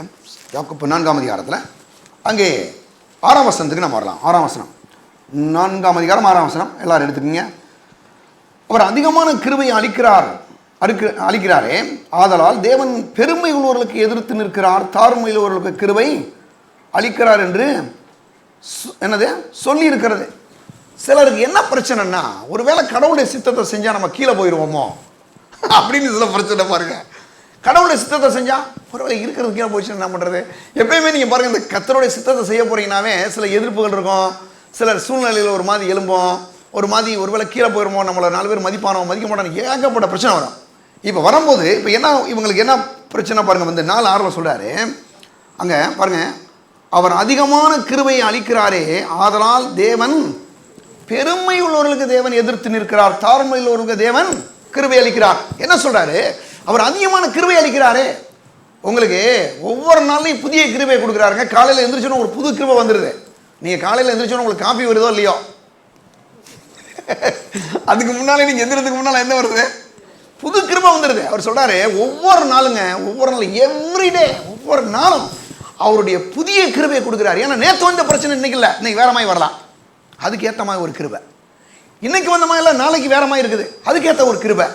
இந்த வருஷத்தை விட அடுத்த வருஷத்துக்கு வேற கிருபை மாற்றிக்கிட்டே போயிட்டே இருக்கிறாரு. ஏன்னா நம்ம வந்து ஒவ்வொரு நாளையும் நமக்கு என்ன தேவைன்னு அவருக்கு நல்லா தெரியும். காலையில் நம்ம எந்திரிக்கிறதுக்கு முன்னாலே அவருடைய கிருபையை மேலே நம்ம வச்சுக்கிறாரு ஆண்டவர். பாருங்க சொல்றாரு, அவர் அதிகமான கிருபை அளிக்கிறாரே, ஆதலால் தேவன் பெருமை உள்ளவர்களுக்கு எதிர்த்து நிற்கிறார், தாழ்மை உள்ளவர்களுக்கோ கிருபையை அளிக்கிறார் என்று சொல்லி இருக்கிறது. என்ன சொல்றாரு, பெருமையாக இருக்கிறதுனால உங்களால் சில நேரங்களில் சிலரை, எல்லாரும் கிடையாது அப்படியெல்லாம் நம்ம சொல்ல முடியாது இல்லையா, சிலருக்கு அந்த பெருமை தான் உங்களை வந்து என்ன பண்ணிடுதுன்னா கடவுளுடைய சித்தத்தை செய்ய விடாது பண்ணிடுது. அப்போ நீங்கள் என்ன பண்ணணும் அப்படின்னா அதுக்கு எதிர்த்து நிற்கணும். எதுக்கு எதிர்த்து நிற்கணும்? அந்த பெருமைக்கு எதிர்த்து நிற்கணும். பிசாசு வந்து ஏதாவது ஒன்றை சொல்லிட்டு பாருங்க, இதை செய்யக்கூடாது, அப்படி ஆகிடும் இப்படியான்னு ஏதாவது பேசுனா நீங்கள் நான் அப்படி தான் செய்வேன்னு சொல்லணும். பிசாசு சொல்லுவான் பாருங்க, நீங்கள் கொடுக்கக்கூடாதுன்னு சொன்னால் நான் வேணுனே கொடுக்கணும், அப்படி தான் செய்யணும். பிசாசு சொல்லுவான் பாருங்க, இதை வேணுனே செய்யக்கூடாதுன்னு சொன்னால் வேணுனே செய்யணும். ஏன் தெரியுமா? பிசாசுக்கு வந்து கர்த்தர் சொல்கிறது வந்து அவனுக்கு பிடிக்கவே பிடிக்காது. நம்ம கர்த்தர் சொல்கிறத செய்கிறோன்னு வச்சுங்க, அது அவனுக்கு பிடிக்காது. அப்போ அதுக்கு என்ன பண்ணுவானா பாருங்கள், சில நேரங்களில் வந்து பிசாசு வந்து பெருமையை அது இதையும் போட்டு விட்டு அப்படி இப்படின்னு பண்ணி விட்டுருவான். ஆனால் நம்ம என்ன பண்ணணும்னா கர்த்தர் என்ன சொன்னாலும் சரி நான் செய்ய ரெடி அப்படின்னு நம்ம போகும்போது என்ன நடக்கும் அப்படின்னா, அங்கே சொல்கிறாரு பாருங்கள், ஆதலால் தேவன் பெருமையுள்ளவர்களுக்கு எதிர்த்து நிற்கிறார், தாழ்மையுள்ளவர்களுக்கு அவர் என்ன செய்கிறாராம்? கிருபை அளிக்கிறார். நீங்கள் போகும்போது கர்த்தருடைய சமூகத்துக்கு போகும்போது நான் பாருங்கள், அந்த தாழ்மைன்றது எப்படின்னா, தாழ்மைன்றது என்னன்னு நான் உங்களுக்கு சொல்லிடுறேன். முதல்ல முக்கியம். தாழ்மைன்றது எது முக்கியம்னா, கர்த்தருடைய வார்த்தை என்ன சொல்லுதோ அதை அப்படியே நான் செய்ய போகிறேன், அதான் தாழ்மை. எல்லாத்தையும் போய் நான் தாழ்மையாக இருக்கேன்னு சொல்லிட்டு நீ மட்டும் எல்லாம் சேரில் உட்காந்துருக்கும்போது நீ மட்டும் கீழே உட்காந்து எனக்கு பேர் தாழ்மை இல்லை, அது தப்பு. அப்படி கிடையாது, அது தாழ்மையே கிடையாது. அது வந்து ஒரு காம்ப்ளெக்ஸ். அது பேர் என்ன சொல்லலாம்? தாழ்வு மனப்பான்மை. ஆனால் தாழ்மைன்றது என்ன தெரியுமா அப்படின்னா, கர்த்தருக்கு முன்னால் ஆண்டவரே நீர் என்ன சொன்னாலும் நான் செய்ய ரெடி, நான் செய்கிறேன், நீ சொல்கிறது என் வாழ்க்கையில் நிறைவேறட்டும் அப்படின்றதுக்கு பேர் தான் தாழ்மை. அப்போ அதுக்கான கிருபையை தேவன் என்ன செய்கிறாராம்? கொடுக்குறாராம். எதை அது செய்கிறதுக்கான கிருபையை அவரே கொடுப்பார். சரி, அப்படி வந்து அப்போ இந்த தேவ சித்தத்தை வந்து செய்யாததுக்கு என்ன பிரச்சனை அப்படின்னா, அவங்களுக்கு தாழ்மை இல்லை, பெருமையாக இருக்கிறது தான் ஒரு பெரிய பிரச்சனை. அதுக்கு நம்ம என்ன பண்ணணும் அப்படின்னா, அந்த கர்த்தர் என்ன சொன்னாலும் நான் செய்கிறேன் என்ற இடத்துக்கு நாம் ஒவ்வொருவரும் வர வேண்டும். சரி, அது மட்டும் இல்லாமல் இதில் இன்னும் சில காரியங்கள் நான் சொல்ல போகிறேன். என்னென்னா, ஜெபத்தை குறித்து புதிய ஏற்பாட்டிலே சொல்லப்பட்டிருக்கிற சில காரியங்களை பற்றி சொல்ல போகிறோம். என்ன சொல்கிறோம் அப்படின்னா, முதல்ல பாருங்கள், 1 யோவான் 3:19 என்ன சொல்கிறாரு? நீங்கள் அப்படியே லேசாக திருப்புங்க. 1 யோவான் 3:19 அப்படி திருப்புங்க. 3ஆம் அதிகாரம் 19ஆம் வசனத்துக்கு வரலாம். இதனாலே நம்மை சத்தியத்திற்கு பாருங்கள், இதனாலே நம்மை சத்தியத்திற்குள்ளவர்கள் என்று அறிந்து நம்முடைய இருதயத்தை அவருக்கு முன்பாக நிச்சயப்படுத்தி கொள்ளலாம். என்ன சொல்கிறாரு? எதனாலே அப்படின்னா, நாம் கர்த்தருடைய வார்த்தையின்படி செய்கிறதுனாலே, அந்த செய்யும் போது என்ன செய்கிறோமா நம்ம சொல்கிறார் பாருங்க. 19 இதனாலே பாருங்க, இதனாலே அங்கே 18ஆம் வசனம் கூட இன்னும் கூட சொல்கிறாரு இல்லையா? நம்ம பார்க்குறோம். இதனாலே நம்மை சத்தியத்திற்குள்ளானவர்கள் என்று அறிந்து நம்முடைய இருதயத்தை அவருக்கு முன்பாக நிச்சயப்படுத்தி கொள்ளலாம். எதனாலே? அவருடைய வார்த்தையின்படி கேட்டு செஞ்சுட்டு செய்யும்போது, அந்த அன்பை காட்டும் போது அதை செஞ்சுட்டு நம்ம என்ன பண்ணலாமா? நாம் வந்து இருதயத்தை பாருங்கள் அவருக்கு முன்பாக நிச்சயப்படுத்தி கொள்ளலாமா? ஆமாம், கர்த்தருக்கு முன்னால் நான் உண்மையாக வாழ்கிறேன், தைரியமாக வாழ்கிறேன், அவருடைய சித்தத்தின்படி வாழ்கிறேன், அவருடைய சித்தத்தை விட்டு நான் எங்கே வெளியில் போகல அப்படின்றதில் நம்மை நிச்சயப்படுத்தி கொள்ளலாமா? எப்படி நிச்சயப்படுத்தி கொள்ளலாம்? அவருடைய வார்த்தையின்படி கேட்டு செஞ்சு. சரியா? சரி, அப்படி செய்யும் போது என்னாகும் அப்படின்னா, சில ஆளுகளால் செய்ய முடியலை. ஏங்க செய்ய முடியல அப்படின்னா, ஒரு மாதிரி இந்த மனசாட்சி இருக்குது பார்த்தீங்களா? அந்த மனசாட்சியை பற்றி உங்களுக்கு சொல்கிறேன்ப்பா. 4 மனசாட்சி இருக்குது. போன வாரமே நான் சொன்னேன்.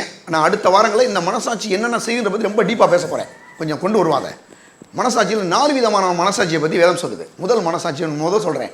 நமக்கெல்லாம் என்ன இருக்குன்னா, நல் மனசாட்சி. என்ன இருக்குது? ரசிக்கப்பட்டிருக்கோம்ல நம்ம ஆண்டோடைய பிள்ளையில எல்லாரும் சொல்லுங்கள், எனக்கு இருப்பது நல் மனசாட்சி. சரி, நல் மனசாட்சி இருக்குது. இந்த நல் மனசாட்சி இருக்குது நமக்கு. ரட்சிக்கப்படாதவங்களுக்கு என்ன இருக்குது அப்படின்னா துர்மனசாட்சி. அது அந்த மனசாட்சியில் வந்து என்ன அக்கிரமம் பண்ணாலும் அநியாயம் பண்ணாலும் ஒன்றுமே தெரியாது. உங்களுக்கு உதாரணத்துக்கு சொல்கிறேன். நீங்கள் வெள்ளை கலரில் இப்போ இந்த செவத்தில் போய் ஒரு சின்ன ஒரு கருப்பு கலரில் ஒரு மைய போட்டிங்கன்னா தெரிஞ்சிடும். பிளாக் போர்டில் கரும்பலகையில் நீங்கள் போய் கறிவேலையை அப்புங்க, தெரியுமா? தெரியாது. அதுக்கு பேர் தான் என்னது? துர்மனசாட்சி. என்ன செஞ்சாலும் போவான், திடீர்னு போவான், முதல்ல கொலை பண்ணுறான், கொலை பண்ணோன்னே பார்ப்பான், கொலை பண்ண அன்றைக்கி கொலை பண்ண அன்றைக்கி அவனுக்கு வந்து அப்படியே ஒரு மாதிரி பயமாக இருக்கும். போய் அப்படியே ஒரு மாதிரி பதட்டம்லாம் இருக்கும்.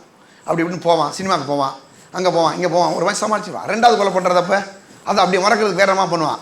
இப்படியே நீங்கள் தொடர்ந்து கண்டினியூ பண்ணிட்டு போயிட்டே இருக்குமா என்ன ஆயிரும் தெரியுமா உங்களுக்கு? என்ன ஆயிடும்? மனசாட்சியை மறத்து போய் கொலை பண்ணி சாதாரண பாட்டு போயிட்டே இருப்பான். ஏன்னா அந்த மனசாட்சி சூடுண்ட மனசாட்சி, இது துர்மனசாட்சி. அந்த மனசாட்சி அப்படியே கெட்டு அழிஞ்சே போயிடுச்சு. அதை வந்து ஒன்றுமே செய்ய முடியாது. அது ஒன்று. அது மட்டும் இல்லாமல் இன்னொரு மனசாட்சி இருக்குது. அந்த மனசாட்சிக்கு பேர் பலவீனமான மனசாட்சி. என்னது சொல்லுங்கள்? என்னங்க பாஸ்டர் இதெல்லாம் புதுசாக சொல்கிறீங்களே, பைபிளில் இருக்குங்க, நான் அடுத்த வாரம் உங்களுக்கு காமிக்கிறேன். பலவீனமான மனசாட்சி. இந்த பலவீன மனசாட்சியில் ஒரு பிரச்சனை, பெரும் பிரச்சனை என்னென்னா, நல்லது செய்ய போகலாம், கெட்டது செய்ய போகணும் என்ன வரும்?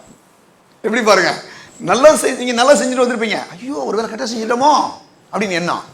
கெட்டது செய்ய பூரா கெட்டது தெரியும் உங்களுக்கு நீங்கள் இப்போ செஞ்சுருக்க சொல்லணும், ரொம்ப நல்லா சூப்பராக பண்ணிட்டு வந்துட்டேன் அப்படின்னு சொல்லும். இதுக்கு பேர் என்னங்க? பலவீனமான மனசாட்சி.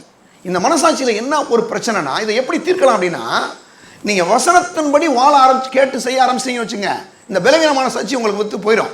அப்போ நீங்கள் சரியாக செய்யும் போது சொல்லும் சரியாக இருக்குது அப்படின்னு சொல்லும், தப்பாக இருக்கும்போது சொல்லும் தப்பாக இருக்குன்னு சொல்லும். ஆனால் இந்த சரியாக செய்யும் போது தப்பாக இருக்குன்னு சொல்லிட்டு தப்பாக செய்யும்போது சரியாக இருக்குன்றது ரொம்ப டேஞ்சரு, மோசம். அப்போ இந்த மாதிரி ஒரு மனசாட்சி இருந்துடக்கூடாது. அடுத்து இன்னொரு மனசாட்சி, அதுக்கு பேர் என்னன்னா சூடுண்ட மனசாட்சி. என்னது? சூடுண்ட மனசாட்சி. இந்த மனசாட்சி இது ரொம்ப டேஞ்சர். என்ன டேஞ்சர்னா, ஒரு விஷயத்தை முதல்ல தப்புன்னு கர்த்தர் சொல்றாரு, தப்புன்றது நல்லா தெரியும், தெரிஞ்சுக்கிட்டே வேணுனே போய் திரும்ப செய்யறது பாருங்க. தெரிஞ்சுக்கிட்டே போய் பாருங்க, வேணுனே அது அப்படியே தெரியாத மாதிரி இந்த பாருங்க, அந்த நம்ம ஊரில் சொல்றாங்களே, காதில் கேட்டு கேட்காத மாதிரி. அது ஏசுநாட்டில் போய் காமிக்க முடியுமா? அதெல்லாம் நடக்காது. கேட்டும் கேட்காத மாதிரி போகிறது மனுஷன்ட்ட வச்சுக்கலாம். சரி, நாள் நம்மளை திட்டுறான், சரி கேட்காம கூட போயிடலாம். அவர்கிட்ட போயிட்டு நான் கேட்டும் கேட்காத மாதிரி போவேன்னா அது நடக்காது ஓட்டலாம். அதுக்கு பேர் என்னன்னா சூடுண்ட மனசாட்சி. சூடுண்ட மனசாட்சி என்னன்னா, சில ஆளுங்களுக்கு நான் அதை எப்படி சொல்லலாம் இருங்க, சில நேரங்களில் நான் அதை சொல்லுவோம், அதுதான் எனக்கு ஓரளவு புரிஞ்சு, உங்களுக்கும் புரியும் எனக்கு புரியுற மாதிரி. இந்த கல் உடைக்கக்கூடிய ஆட்களுடைய கையெல்லாம் நீங்கள் பார்த்துருப்பீங்க அநேக நேரங்களில். நான் ஏன்னா கல் உடைக்கிறவங்களாம் நிறைய பேர் நம்ம சபைக்கு அதனால அந்த ஆளுகள்கிட்ட நான் போய் பார்த்துக்கிறேன். அவங்க அந்த சம்பட்டியை அடித்து பார்த்தீங்கன்னா அந்த கை அப்படியே, இப்போ நமக்கெல்லாம் ரொம்ப சாஃப்டாக இருக்கு பாருங்க, அந்த கையை நீங்கள் பார்த்தீங்கன்னா அப்படியே ஒரு மாதிரி சுத்தியல் மாதிரி அவங்க இருமா இருக்கிற மாதிரி தெரியும் நமக்கு. ஏன்னா அந்த கையை அடித்து பாருங்க, அப்படியே மரத்து போய் அந்த பக்கத்தில் ரத்த ஓட்டமே இல்லாமல் ஒரு மாதிரி ரொம்ப ஹார்டாக இருக்கும், ஒரு மாதிரி இருக்கும். அது என்ன ஆயிரும்னா, திரும்ப திரும்ப திரும்ப அடித்து என்ன ஆயிடுச்சு, அது அப்படியே ஒரு மாதிரி அந்த கையே ஒரு மாதிரி மரத்து போன மாதிரி ஆயிடுச்சு, அப்படி போயிடுச்சு. இப்போ நீங்கள் அதில் போய் ஒரு ஊசி எடுத்து குத்துனா கூட அது வலிக்காது. ஏன் வலிக்காது? ஏன்னா அந்த இடத்துல தான் ரத்தம் ஓட்டமே இல்லையே, அதுதான் சாப்பிட்டா இல்லையே. அதனால் அந்த மாதிரி சிலருடைய மனசாட்சியும் சூடுண்டு போயிருக்கு. என்ன சொன்னாலும் சரி, எது சொன்னாலும் சரி, அதுக்கு எதிர்த்து நிற்க வேண்டியது, அது செய்ய மாட்டேன்றது, அப்படி இப்படி என்னமா செய்ய வேண்டியது. இதுக்கு பேர் தான் என்னதுங்க? சூடுண்ட மனசாட்சி. 4 மனசாட்சி சொன்னா, நல் மனசாட்சி, துர்மனசாட்சி, பலவீனமான மனசாட்சி, சூடுண்ட மனசாட்சி. இந்த விஷயங்களை என்ன ஒரு பிரச்சனைனா, இவங்க ஜெபம் பண்ணும் போது என்னன்னா, இவங்களுடைய ஜெபத்தில் என்ன பிரச்சனை பாருங்க, இந்த மாதிரி ஒரு சில காரியங்கள் இருக்கிறதுனால இவங்களால என்ன பண்ண முடியலைன்னா, இது எப்படி இன்னும் கொஞ்சம் உதாரணமாக சொல்ல போனால், செல்ஃபோன் எடுத்துக்குவோம்.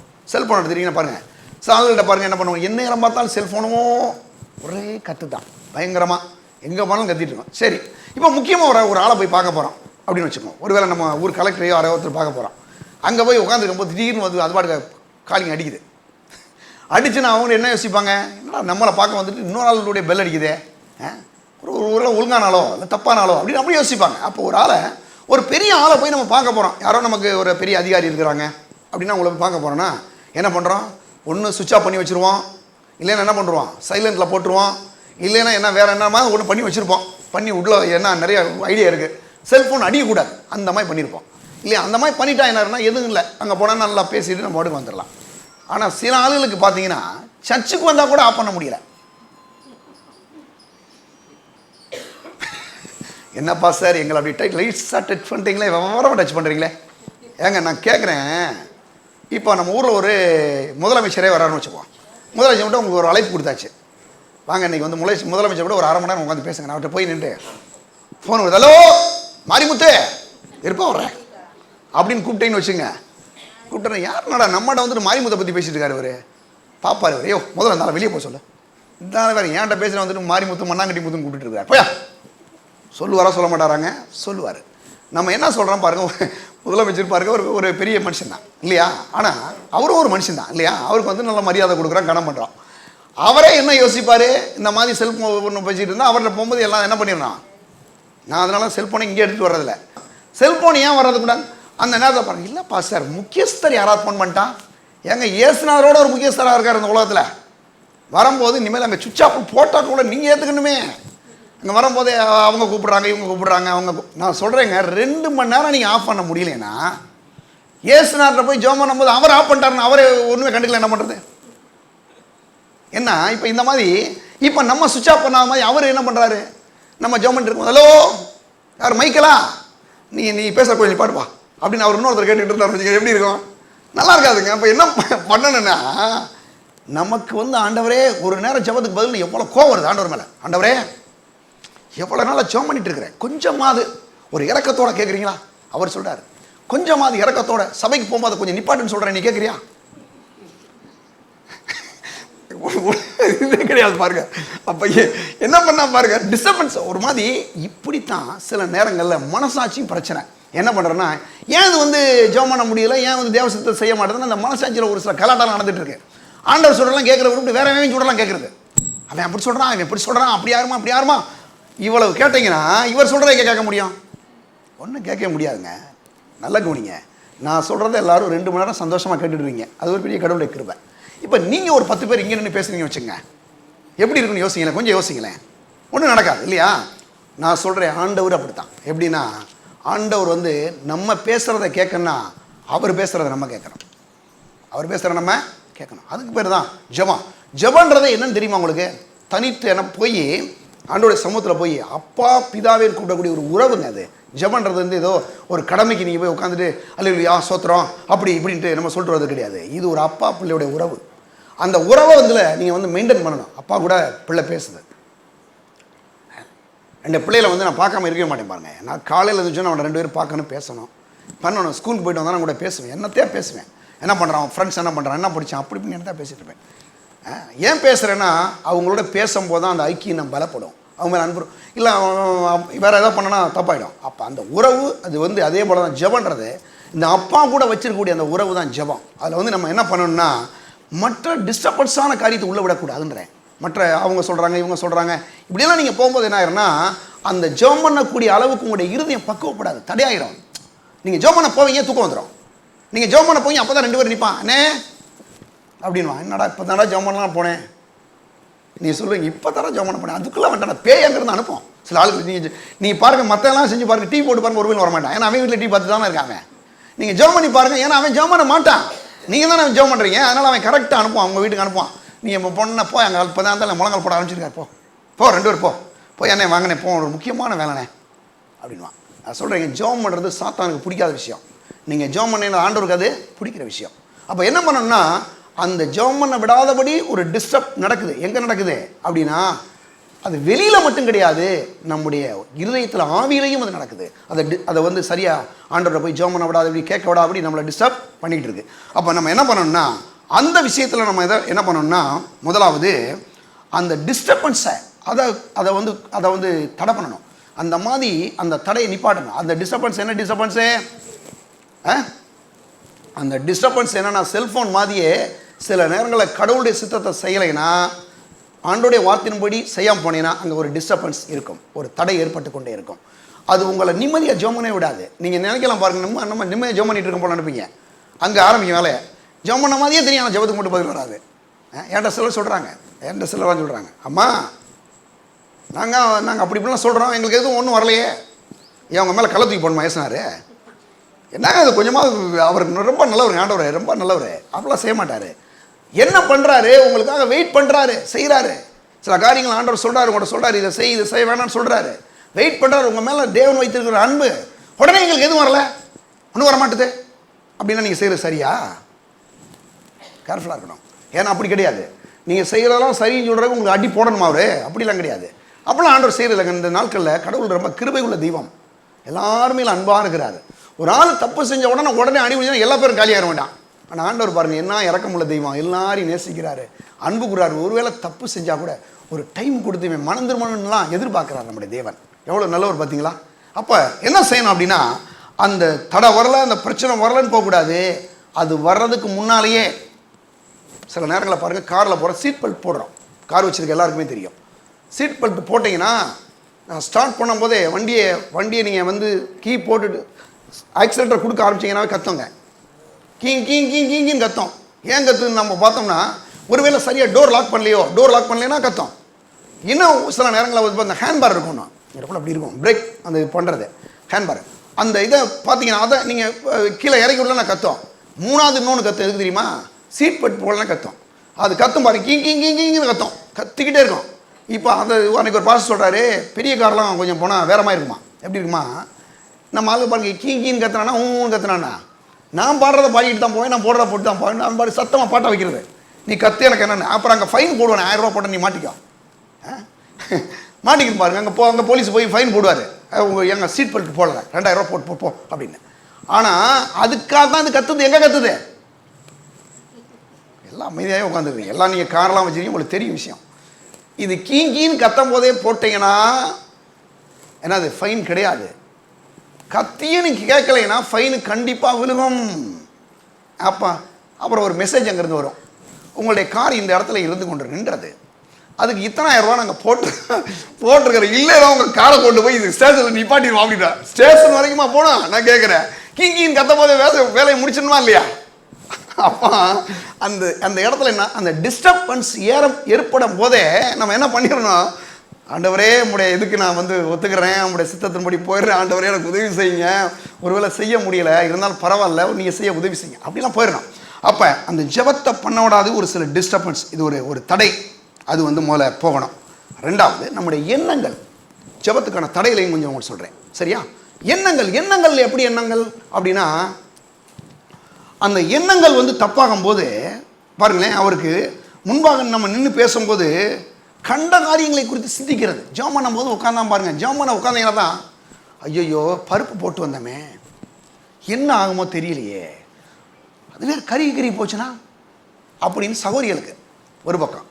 இன்னும் சில ஆள்லாம் பாருங்க, இன்றைக்கி ஞாயிற்றுக்கிழமை கறியை வாங்கி வச்சுருக்கோம், ஜெபம் பண்ணப்போ இங்கே உட்காந்துட்டு இருக்கும்போது ஞாபகம், ஐயோ பூனைங்கண்ணா வந்துருச்சு, நான் என்ன பண்ணுறது, கடவுளே நான் வேறு 1 கிலோ வாங்கிட்டு வந்து 1000 ரூபாய்க்கு வாங்கி வச்சுருக்கிறேன், தூக்கிட்டு போச்சுன்னா இங்கே உட்காந்துட்டு இருக்கும் போதே அந்த கறியுடைய ஞாபகத்திலே உட்காந்துட்டு இருக்குது சில ஆள்லாம் அப்படியே இருக்கும். அப்படி சில ஆளுங்களுக்கு என்ன பிரச்சனை தெரியுமா, பூட்டினாமா பூட்டலையா, ஒருவேளை பூட்டை இழுத்துட்டு தானே வந்தோம். சில நம்ம ஊரில் பாருங்கள் ரொம்ப வித்தியாசமாக இருக்குது பார்த்தீங்களா, பூட்டை போட்டுட்டு அப்படி ஒரு உளி இழுத்து பார்த்துடுறது. ஏன்னா இவங்க பூட்டினா இது மேலே ஒரு சந்தேகம் தான், ஒருவேளை பூட்டினது சரியாக தப்பான்னு தெரியலையே, அது வேறு நம்மளுக்கு பூட்டினு சொல்லிட்டு போயிட்டு தான் போச்சு இல்லையா அப்படின்னு. அந்த மாதிரி சில நேரங்களில் சில சந்தேகங்கள் இப்படி இழுத்து பார்க்குற வேலைலாம் இருக்கு இல்லையா, அந்த மாதிரி. அப்போ என்ன ஆயிருதுன்னா, அந்த மாதிரி எண்ணங்கள் என்ன ஆயிருது, நம்முடைய ஜெபத்தை தடை செஞ்சிருது.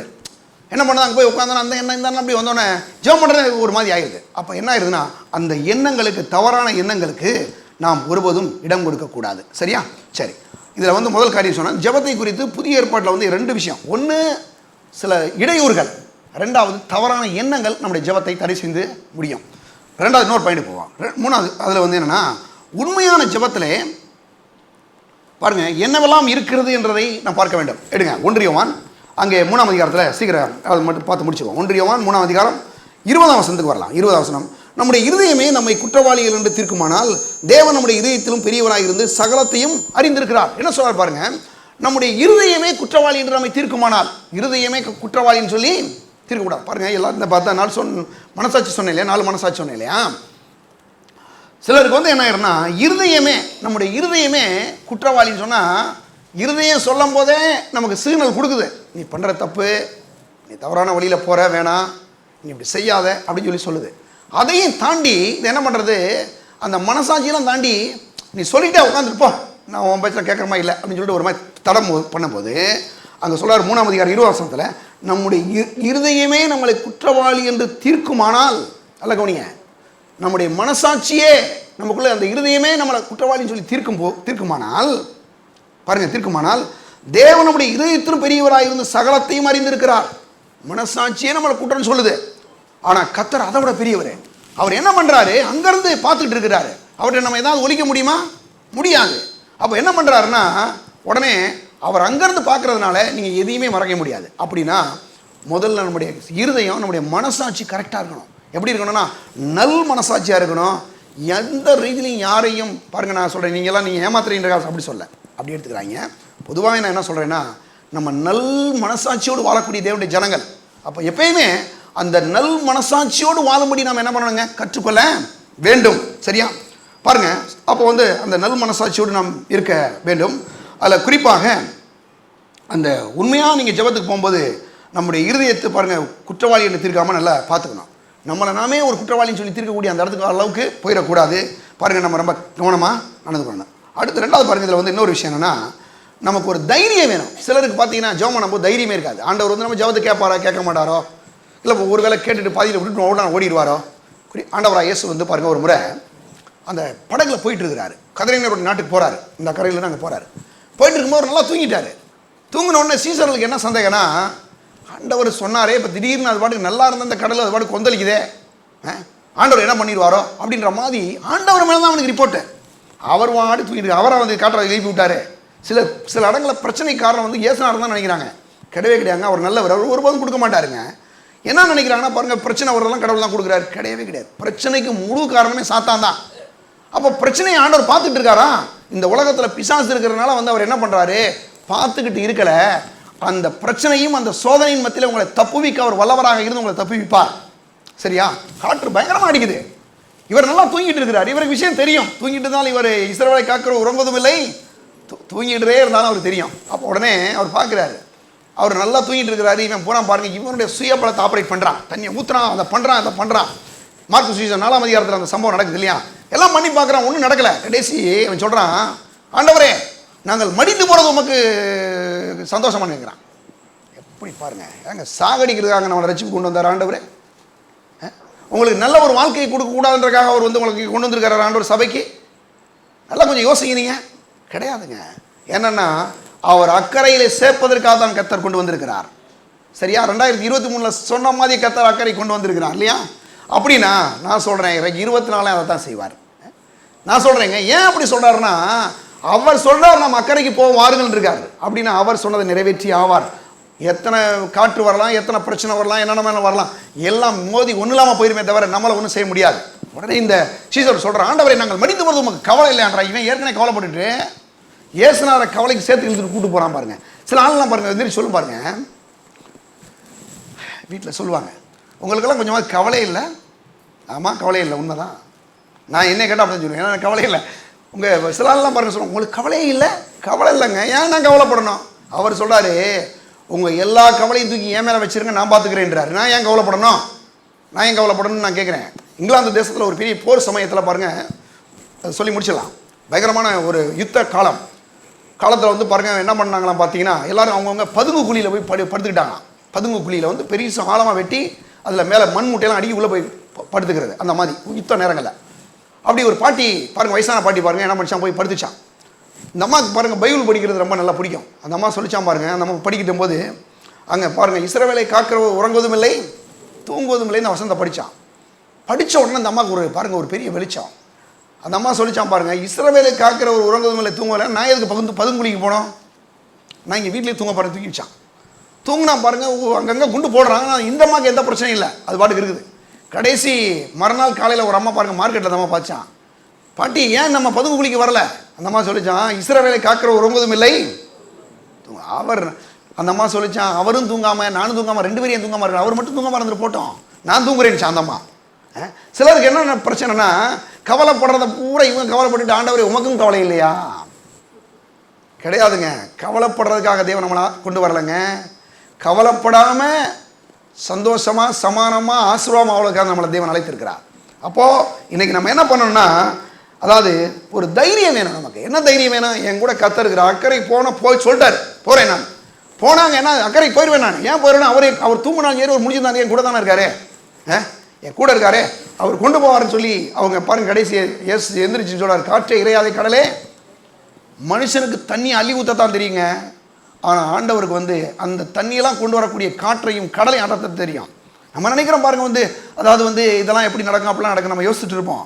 இது அதான் அடிக்கடி பாஸ் ஹாரிசன் சொல்லுவார், மனுஷனுக்கு இருக்கிற மூளை வந்து இந்த ஒரு குருவி மூளைப்பா, அவ்வளோதான், அவனால் கொஞ்சம் தான் யோசிக்க முடியும். ஆனால் கடவுள் அப்படி இல்லை, அவர் வந்து அண்ட சராசரிகள் உருவாக்கியவர். நம்ம நினைக்கிறத விட அவர் பயங்கரமாக நினைக்கிறவர். அவருடைய எண்ணங்கள் ரொம்ப பெருசு. வசனம் சொல்லுது பாருங்க, ஏசாயா 55 சொல்றாரு, உன் நினைவுகள் என் நினைவுகள் அல்ல, உன் வழிகள் என் வழிகளும் அல்ல. என் நினைவுகள் எப்படிப்பட்டதுன்னா, இந்த பூமிக்கு வானம் எவ்வளவு உயர்ந்திருக்கிறது அப்படியாக உன்னை குறித்து என் நினைவுகளும் உயர்ந்திருக்கிறது. அப்போ அந்த மாதிரி நம்ம யோசிக்கணுமே தவிர பாருங்க, இந்த மாதிரி தைரியமெல்லாம் இருக்கக்கூடாது. ரொம்ப தைரியமாக இருக்கணுங்க, ரொம்ப போல்டாக இருக்கணும். என்ன வந்தாலும் பார்த்துக்குவான், கடவுள் வந்து நம்ம கூட இருக்கிறாரு. இந்த கொரோனாவில் பாருங்க, எங்களுக்கு 4 பேருமே கொரோனா வந்துருச்சு. எது வந்தாலும் எங்கள் வீட்டை ஒரு பார்வை பார்த்து தான் போதும். சாத்தானுக்கு எங்கள் மேலே ஒரு தனி கவனம் போல. நாங்கள் அவனை விடுறதில்ல, போட்டு போட்டுறது பாருங்க, போடுறது போட. இப்போ டெங்கு ஃபீவர்னா டெங்கு ஃபீவர், அது வேற பிரச்சனை. நான் பாருங்க எதை பற்றி கவலைப்படுறதில்ல, அப்படி பார்த்துக்கிறோம். நம்ம ஆண்டவரை நம்ம கூட இருக்கும்போது அவனால் என்ன பண்ணிட முடியும் நான் கேட்குறேன். கர்த்தர் சொல்கிறாரு, பிசாசே நீ உன்னால் என்ன செய்ய முடியும் அதை விட இன்னும் அதிகமாக நான் செய்ய போகிறேன். ஏன்னா எனக்குள்ளே இருக்கிற தேவன் பெரியவர். வேதம் சொல்லுது, இந்த உலகத்தில் இருப்பு உன்னில் இருக்கிறவர் பெரியவர், உங்களை விசுவாசமே உலகத்தை ஜெயிக்கிற ஜெயம் அப்படின்னு சொல்கிறாரு. தைரியமாக இருக்கணுங்க, ரொம்ப தைரியம் வேணும். ஜெபம் பண்ணும்போது தைரியம் வேணும், நடந்து கொள்ள போய் தைரியம் வேணும். இந்த வருஷத்தில் நான் சொல்கிறேன், அடுத்த வருஷம் சந்திக்கிறதுக்கே ஒரு பெரிய விசுவாசமும் தைரியம் வேணும். நமக்கு மறந்துடக்கூடாது, பார்த்துக்குவோமே. நம்ம கூட நம்ம ஆண்டவர் இருக்கிறாரு. இந்த உலகத்தில் எந்த மனுஷனுக்கு இல்லாத சலாக்கியம் நமக்கு இருக்குங்க. நம்ம கூட நம்முடைய தேவன் எப்போதும் கூட இருந்துகிட்டே இருக்கார், நமக்குள்ளே இருந்துகிட்டே இருக்கிறாரு. அப்போ அந்த தைரியத்தோடு நாம் ஜெபிக்க வேண்டும். அடுத்து பாருங்கள், நம்ம நிச்சயமாய் ஒரு நிச்சயம் நமக்குள்ளே இருக்க வேண்டும். சரி, டைம் ஆகி போச்சு, அடுத்த வாரம் நம்ம கண்டினியூ பண்ணுவோம். நிறைய வசனங்களை எழுதிட்டு வந்தேன். நான் சொல்கிறேன், ஒன்று இதில் ஒரு முக்கிய விஷயத்த சொல்கிறேன். ஒன்று தைரியமாக இருக்கணும். ரெண்டாவது இன்னொரு விஷயம் என்னென்னா, நீங்கள் நல்லா எப்படி இருக்கணும், உங்களை நிச்சயப்படுத்திக் கொள்ளும். நிச்சயம்னா எப்படின்னா, ஆண்டவர் கண்டிப்பாக செய்வார். எது வேணாலும் மாறட்டும், இப்போ பார்த்துக்குவோம். எந்த மனுஷன் வேணாலும் மாறலாம், என்ன வேணாலும் கதை சொல்லட்டும், பார்த்துக்குவோம். ஆனால் நிச்சயமாக என்ன செய்யும், பதில் உண்டாகும், நடக்கும், கர்த்தர் செய்வார் அப்படின்னு விசுவாசிங்க. அதை மட்டும் பாருங்க. ஒன்று தைரியம், நல்ல ஒரு தைரியம்.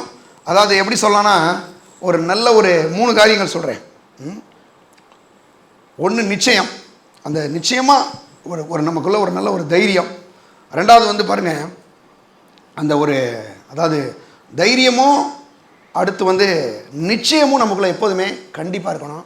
ஏன் அப்படி இருக்கணும்னு சொன்னால், ஆண்டவர் நம்ம கூட இருக்கிறார்ன்ற அந்த தைரியம், அந்த நிச்சயம் தான் நம்மளை எந்த காலத்திலையும் அற்புதமாய் வழிநடத்தி செல்லும். அப்போ இன்றைக்கி நீங்கள் ஒன்று புரிந்து கொள்ளுங்கள், ஜெப வாழ்க்கையுமே அப்படி தான். நான் போய் ஜெபம் பண்ணால் ஆண்டவர் கண்டிப்பாக எனக்கு பதில் கொடுப்பார், நிச்சயமாக கொடுப்பார். ஏன் கொடுப்பார், நான் ஆண்டவருடைய பிள்ளை. நான் என் பிள்ளைக்கு ஒன்று கேட்டால் கொடுப்பேன் இல்லையா, அதை விட அவர் கோடி மடங்கு பெரியவருங்க. நீங்களாம் நினைக்கிறீங்க என் பிள்ளைக்கு நான் என்னை தவிர வேறு யார் இருக்கா அப்படின்னு நினைக்கிறீங்க. உங்களோட பெரிய ஆள் இருக்கார். உங்களுக்கு உங்கள் பிள்ளை பிறந்தோன்னா தெரியும், அவருக்கு பிள்ளை பிறக்கிறதுக்கு முன்னாலே தெரியும். அப்படின்னா அவர் எவ்வளோ பெரிய ஆள்னு பார்த்தீங்களா? அவர் என்ன மாதிரி செய்வார்னு உங்களுக்கு தெரியுமா? அவர் செய்கிறது சாதாரண விஷயம் கிடையாது, ரொம்ப பெருசு. அவர் செய்ய நினைத்தது தடைபடாது இல்லையா? அப்போ நம்ம என்ன பண்ணணும்னா, ஜெபம் பண்ணும்போது அந்த ஜெபத்தை வந்து கண்டிப்பாக தேவன் எனக்கு பதில் கொடுப்பார் என்ற அந்த விசுவாசம், அந்த தைரியம், அந்த நிச்சயம், அப்படிப்பட்ட ஒரு காரியத்தோடு நாம் ஜெபிப்போம். கர்த்தர் உங்களை ஆசீர்வதிப்பார். எல்லாம் எழுதி நிற்போம். பரலோக பிதாவே, ஸ்தோத்திரிக்கிறோம். அந்த வேலையில கூட நம்முடைய விலையேற பெற்ற ரத்தத்தை நம்முடைய மக்கள் மேலே மீண்டுமாய் நாங்கள் தெளிக்கிறோம். கர்த்தாவே, நல்ல தெய்வமே, இந்த நாளில் கூட நீர் சொன்னதை செய்யும் அளவு கைவிடதா தேவன் ஆண்டவரே. நல்லவரே, இந்த வேலையில் நம்முடைய ஜனங்களை நீர் ஆசீர்வதிப்பீராக. ஆண்டவரே, எங்களுக்கு சொன்னதை நீர் நிறைவேற்றி இருக்கிறீர் ஆண்டவரே. இன்னும் நீர் நிறைவேற்ற வல்லவராக இருக்கிறீர் ஆண்டவரே. மாறாத தெய்வம் ஆண்டவரே. கர்த்தாவே, நீர் நேற்றும் இன்றும் என்றும் மாறாதவர் நாங்கள் வாசிக்கிறோமே ஆண்டவரே. ஸ்தோத்திரிக்கிற இந்த நாளில் நம்முடைய ஜனங்கள் எல்லாரையும் நம்முடைய கருத்தில் கொடுக்கிறோம். எங்கள் சபை முழுவதும் நம்முடைய கல்வாரி ரத்தத்தை தெளிக்கிற ஒவ்வொரு குடும்பத்தையும், ஒவ்வொரு சிறுபிள்ளையிலையும், ஒவ்வொரு வாலிபரையும், ஒவ்வொரு கணவனையும், மனைவியும், பிள்ளைகளையும், பெற்றோர்கள், வயதுகள் எல்லாரையும் உடைய கருத்தில் கொடுக்குற கர்த்தாவே. ஆண்டவரே, எங்களை கர்த்தாவே அற்புதமாய் பாதுகாத்து ஆசீர்வதித்துக் கொண்டு வந்தீரே, அதுக்காக நமக்கு நன்றி. நம் வருகிற வருஷங்களில் இதிலும் பெரிதான காரியங்களை செய்ய வல்லவராக இருக்கிறீர் ஆண்டவரே. உடைய ஜனங்களை நீர் ஆசீர்வதிப்பீராக ஆண்டவரே, பாதுகாத்துக் கொள்வீராக. செய்ததுக்காய் நன்றி செலுத்துகிறோம். இயேசுவின் நாமத்தில் ஜெபிக்கிறோம் பிதாவே, ஆமென். நம்முடைய கர்த்தராகிய இயேசு கிறிஸ்துவின் கிருபையும், பிதாவாகிய தேவனுடைய அன்பும், பரிசுத்த ஆவியானவருடைய ஐக்கியமும் இப்பொழுதும் எப்பொழுதும் நம்மோடு கூட இருப்பதாக. ஆமென். இயேசு ராஜாவுக்கே ஜெய், இயேசு ராஜாவுக்கே ஜெய், இயேசு ராஜாவுக்கே ஜெய். கர்த்தர் உங்களை ஆசீர்வதிப்பார்.